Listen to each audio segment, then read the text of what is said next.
नमस्ते, दुनियादारी में आपका स्वागत है। आज हम लद्दाख में जो अशांति या अनरेस्ट चल रही है उस पर बात करेंगे। ये मामला हाल फिलहाल में काफी गरमाया हुआ है। लेह में हिंसा की खबरें आईं, जाने गईं और माहौल काफी तनावपूर्ण है। लेकिन ये समझना जरूरी है कि ये चिंगारी अचानक नहीं भड़की है। इसके पीछे कई परतें हैं। बिल्कुल, जैसा कि हमारे सोर्सेज भी बताते हैं, इसके पीछे एक लंबा इतिहास है।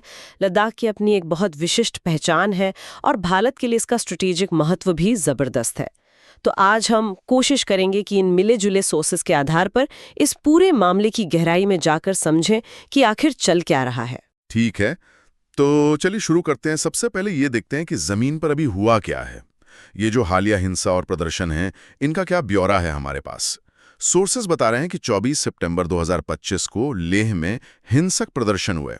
जो मुख्य मांगे सामने आ रही हैं वो हैं लद्दाख को पूर्ण राज्य यानी स्टेटहुड का दर्जा देना और संविधान की 6ठी अनुसूची यानी 6th शेड्यूल में शामिल करना। ये मांगे तो पहले भी उठती रही हैं, पर इस बार हालात इतने क्यों बिगड़ गए? हाँ, ये प्रदर्शन काफी गंभीर थे। जैसा सोर्सेज में विस्तार से बताया गया है, प्रदर्शनकारियों और सुरक्षा बलों के बीच झड़पें हुईं, जिनमें दुर्भाग्यवश कम से कम 4 लोगों की मौत हो गई और कई लोग घायल हुए। ओह, 4 मौतें? हाँ, और घायलों में पुलिसकर्मी भी शामिल हैं। ये दशकों में इस क्षेत्र में हुई सबसे गंभीर हिंसा बताई जा रही है। माहौल वाकई विस्फोटक हो गया था। 4 लोगों की जान जाना तो बहुत ही दुखद है। इससे पता चलता है कि स्थिति कितनी गंभीर थी। और सुनने में आया है कि सरकारी संपत्ति को भी निशाना बनाया गया, आगजनी वगैरह हुई। हाँ, सोर्सेस के अनुसार प्रदर्शनकारियों ने लेह में एक राजनैतिक दल बीजेपी के ऑफिस, एक पैरामिलिट्री गाड़ी और लद्दाख ऑटोनोमस हिल डेवलपमेंट काउंसिल के सेक्रेटेरिएट में आग लगा दी। अरे बाप रे। हाँ, कुछ और संपत्तियों को भी नुकसान पहुंचाया गया। इसके जवाब में ज़ाहिर है पुलिस को कार्रवाई करनी पड़ी और भीड़ को कंट्रोल करने के लिए आंसू गैस टियर गैस शेल्स का इस्तेमाल किया गया। जब हालात इतने बिगड़ते हैं तो प्रशासन का सख्त होना लाजमी है। क्या कदम उठाए गए शांति बहाली के लिए, कर्फ्यू वगैरह? बिल्कुल, प्रशासन ने तुरंत एक्शन लिया। लेह और कारगिल दोनों जिलों में कर्फ्यू लगा दिया गया। साथ ही सार्वजनिक सभाओं पर यानी 5 से ज्यादा लोगों के इकट्ठा होने पर पाबंदी लगा दी गई, जिसे सेक्शन 144 कहते हैं। अच्छा। सुरक्षा के लिए इंडो टिबेटन बॉर्डर पुलिस यानी आईटीबीपी, सीआरपीएफ और स्थानीय पुलिस की तैनाती बढ़ा दी गई है। हिंसा के बाद अगली सुबह प्री डॉन रेड्स यानी भोर होने से पहले छापेमारी करके लगभग 50 लोगों को गिरफ्तार भी किया गया है। 50 लोग? हाँ, इसी सिलसिले में एक और खबर है कि कांग्रेस के एक स्थानीय काउंसिलर फुनसोग स्टैंजिन तेपांग पर भी मामला दर्ज किया गया है। हालांकि सोर्स ये साफ नहीं करते कि उन्हें गिरफ्तार किया गया है या नहीं, पर एफआईआर में उनका नाम है। अच्छा, और सोनम वांगचुक का क्या हुआ? वो तो जाने माने क्लाइमेट एक्टिविस्ट और इनोवेटर हैं और इन्हीं मांगों को लेकर भूख हड़ताल पर बैठे थे। उनकी हड़ताल काफी चर्चा में थी। हाँ, सोनम वांगचुक इन्हीं 2 मुख्य मांगों स्टेटहुड और 6th शेड्यूल को लेकर 15 दिनों से भूख हड़ताल पर थे। लेकिन जैसे ही ये हिंसा भड़की, उन्होंने अपनी हड़ताल खत्म करने की घोषणा कर दी। उनका कहना था कि वो शांतिपूर्ण समाधान चाहते हैं, हिंसा नहीं। सही भी है। पर उनके लिए एक और मुश्किल खड़ी होती दिख रही है। सीबीआई ने यानी सेंट्रल ब्यूरो ऑफ इन्वेस्टिगेशन ने उनके द्वारा स्थापित एक संस्था के खिलाफ फॉरेन कंट्रीब्यूशन रेगुलेशन एक्ट, जिसे एफसीआर कहते हैं, कि कथित उल्लंघन की एक प्रिलिमिनरी जांच शुरू कर दी है। ओहो, एफसीआर। अच्छा, ये विदेशी चंदे वाला कानून? हाँ, बिल्कुल। एफसीआरए वो कानून है जो भारत में संस्थाओं को मिलने वाली फॉरेन फंडिंग को रेगुलेट करता है। तो अब इस एंगल से भी जांच हो रही है। ओहो, तो ये मामला और भी पेचीदा हो गया है। एक तरफ लोगों का गुस्सा, दूसरी तरफ एक्टिविस्ट पर जांच। सरकार का इस पूरे घटनाक्रम पर क्या कहना है? उनकी तरफ से क्या प्रतिक्रिया आई है? होम मिनिस्ट्री का कुछ बयान? हाँ, गृह मंत्रालय यानी होम मिनिस्ट्री का बयान आया है। उनका कहना है कि वो स्थानीय प्रतिनिधियों के साथ बातचीत कर रहे हैं। इसमें लेह की लेह एपेक्स बॉडी यानी एलएबी और कारगिल की कारगिल डेमोक्रेटिक अलायंस केडीए, ये दोनों ही वहां के प्रमुख नागरिक और राजनीतिक समूहों के संगठन हैं, शामिल हैं। सरकार का कहना है कि डायलॉग का रास्ता खुला है। ठीक है, बातचीत तो होनी चाहिए। लेकिन साथ ही मंत्रालय ने इस हिंसा के लिए सोनम वांगचुक को जिम्मेदार ठहराया है। सरकार का आरोप है, जैसा सोर्सेज बताते हैं, कि वांगचुक के भाषण भड़काऊ यानी प्रोवोकेटिव थे, जिनसे हिंसा फैली। अच्छा, क्या कहा गया है? कहा गया है कि उन्होंने अपने भाषणों में कथित तौर पर अरब स्प्रिंग और नेपाल में हुए जेंजी प्रोटेस्ट का जिक्र किया, जिससे लोग उत्तेजित हो गए और कानून हाथ में ले लिया। तो सरकार बातचीत की बात भी कर रही है और साथ ही उकसाने का आरोप भी लगा रही है। चलिए अब थोड़ा पीछे चलते हैं। ये गुस्सा, ये मांगे, इनकी जड़ें कहाँ हैं? लोग सड़कों पर क्यों उतरे? यहाँ से बात और भी दिलचस्प हो जाती है। बिल्कुल। इसकी सबसे बड़ी वजह अगस्त 2019 का वो फैसला है जब केंद्र सरकार ने संसद के जरिए आर्टिकल 370 के तहत जम्मू और कश्मीर को मिले विशेष दर्जे को खत्म कर दिया और Jammu and Kashmir reorganisation act 2019 pass किया। हाँ, याद है। आपको याद होगा, इस कानून ने पूर्ववर्ती जम्मू और कश्मीर राज्य को 2 केंद्र शासित प्रदेशों यानी यूनियन टेरिटरीज या यूटीज में बांट दिया। पहला जम्मू और कश्मीर, जिसके पास अपनी विधानसभा होगी, और दूसरा लद्दाख, जिसे बिना विधानसभा के एक अलग यूटी बनाया गया। हाँ, कई लोगों को याद होगा कि शुरू में तो लद्दाख में, खासकर लेह में, इस फैसले का स्वागत हुआ था। उन्हें लगा था कि जम्मू कश्मीर से अलग होकर उन्हें अपनी सीधी पहचान मिल गई, जो उनकी काफी पुरानी मांग थी। फिर अब ये विरोध क्यों?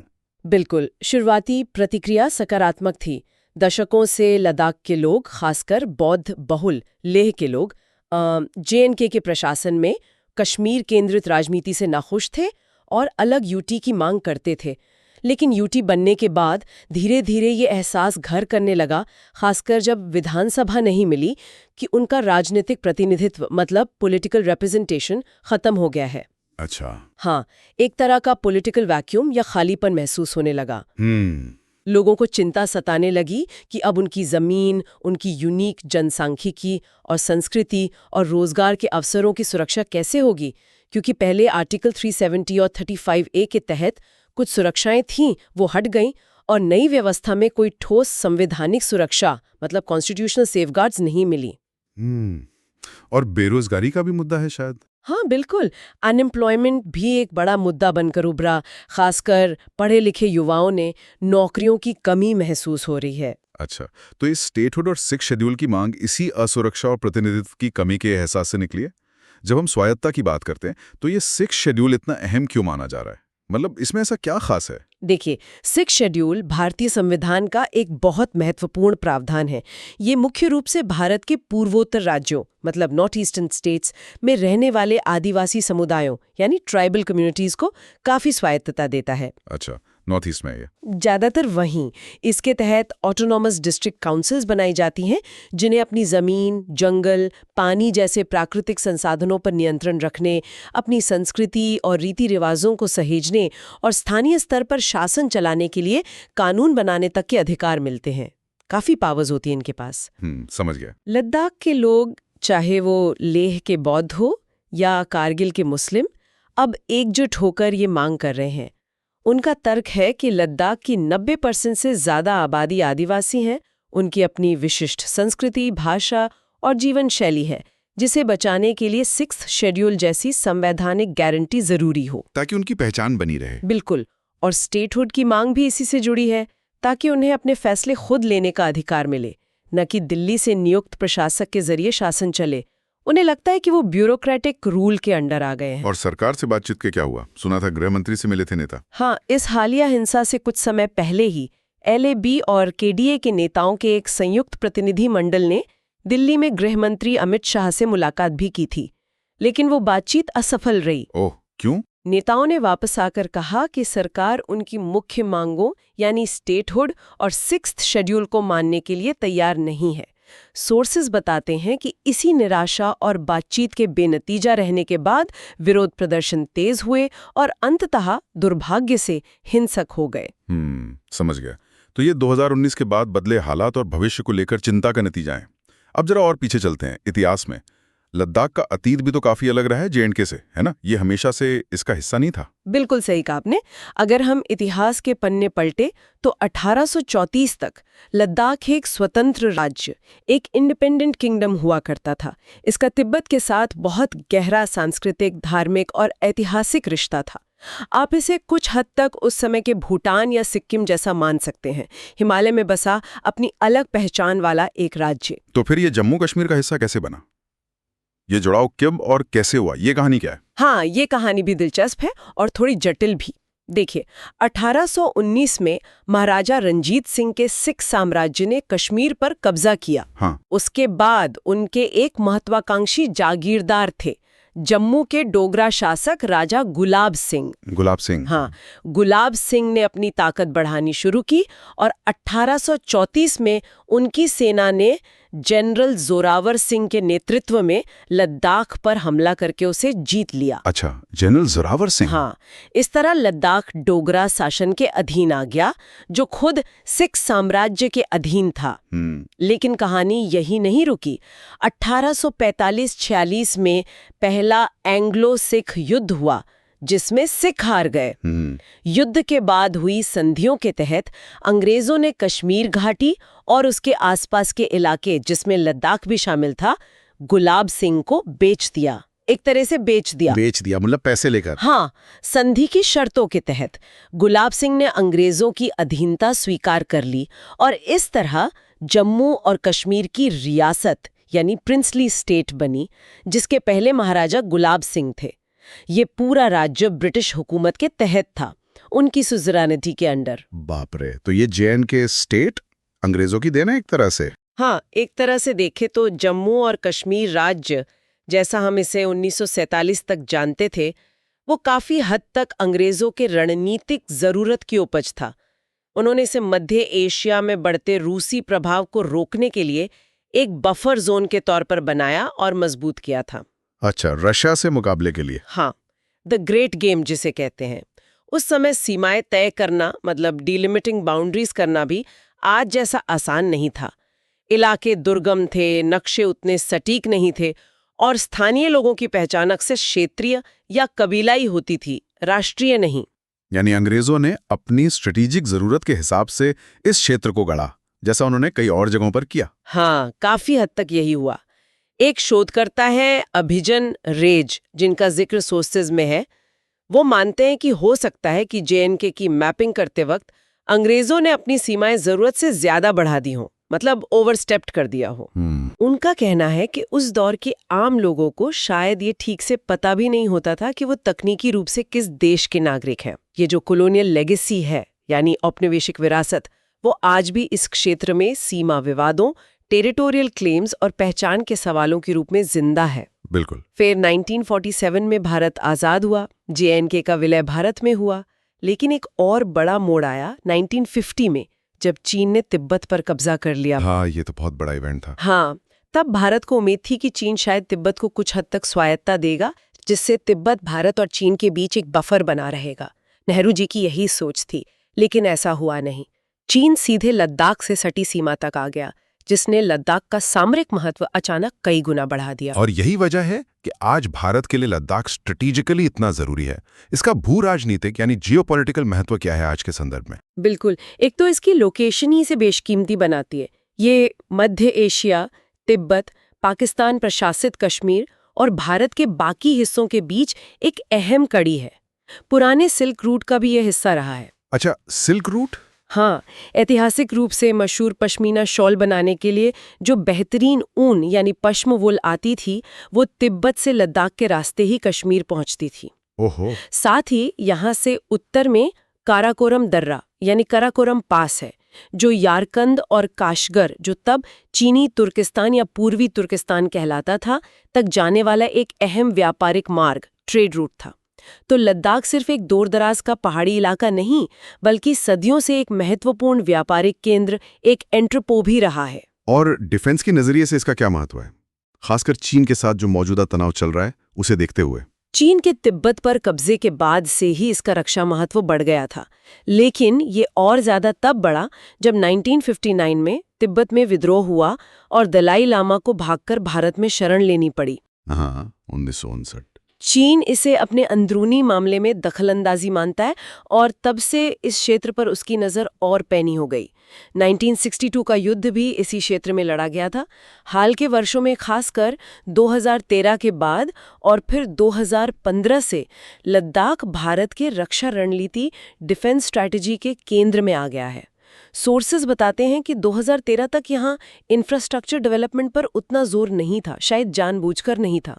अच्छा, क्यों?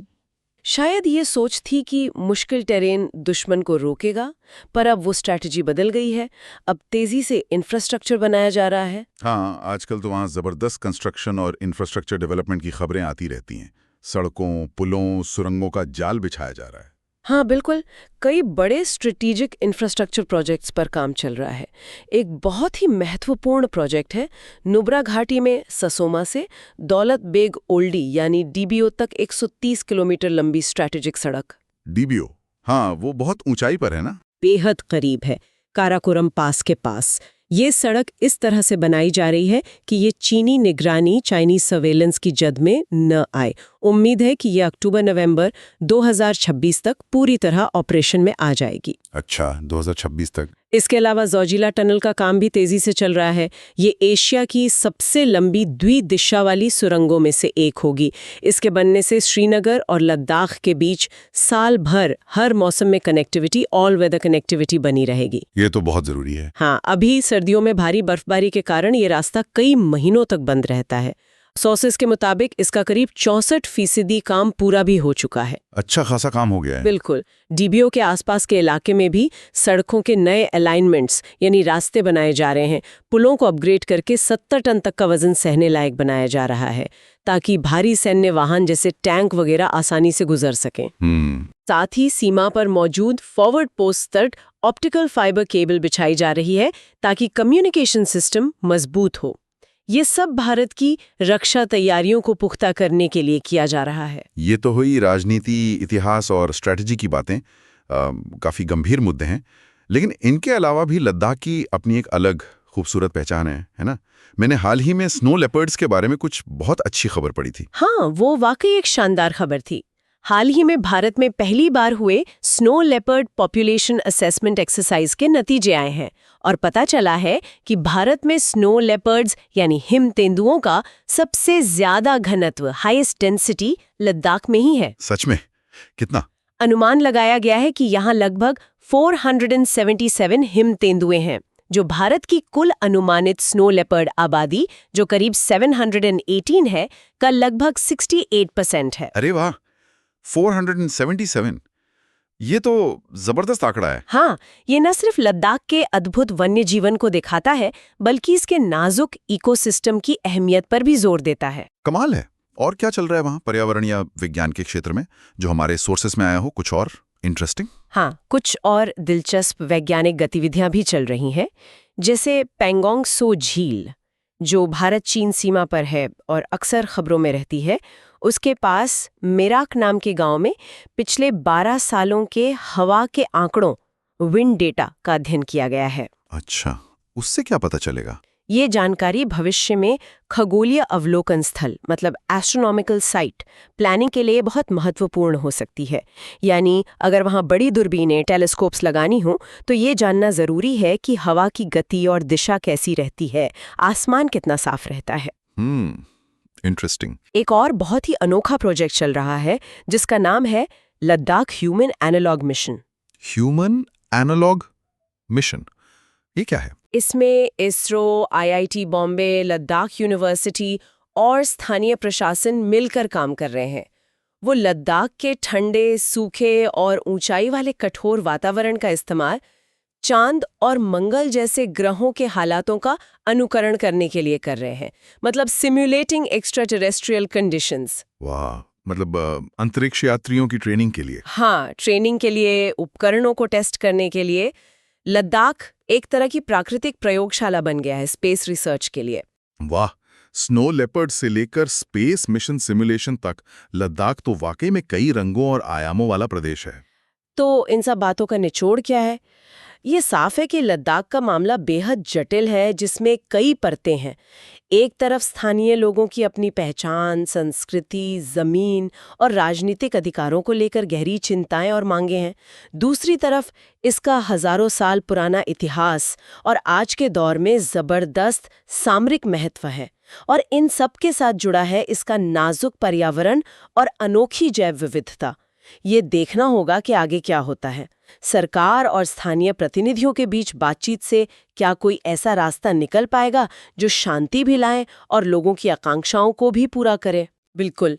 और जैसा कि हमारे सोर्सेस से भी उभर कर आता है, एक बड़ा सवाल जो सोचने पर मजबूर करता है वो ये है, इस रणनीतिक रूप से इतने महत्वपूर्ण और पारिस्थितिक रूप से इतने संवेदनशील क्षेत्र में तेज रफ्तार से हो रहे विकास, खासकर इंफ्रास्ट्रक्चर डेवलपमेंट जो सामरिक जरूरतों से प्रेरित है, और स्थानीय लोगों की आकांक्षाओं जैसे अपनी पहचान, संस्कृति, पर्यावरण और शासन में भागीदारी की इच्छा, इन दोनों के बीच संतुलन कैसे साधा जाएगा?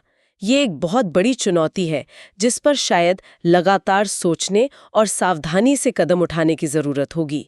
बिल्कुल सही कहा। ये सिर्फ लद्दाख के लिए नहीं, बल्कि ऐसे कई क्षेत्रों के लिए ये एक अहम सवाल है। ठीक है, तो उम्मीद है आपको आज की हमारी चर्चा पसंद आई होगी। ऐसे ही भू राजनीति यानी जियोपॉलिटिक्स और दूसरे अहम विषयों पर और चर्चाओं के लिए हमारे चैनल को सब्सक्राइब करें। धन्यवाद। जय हिंद।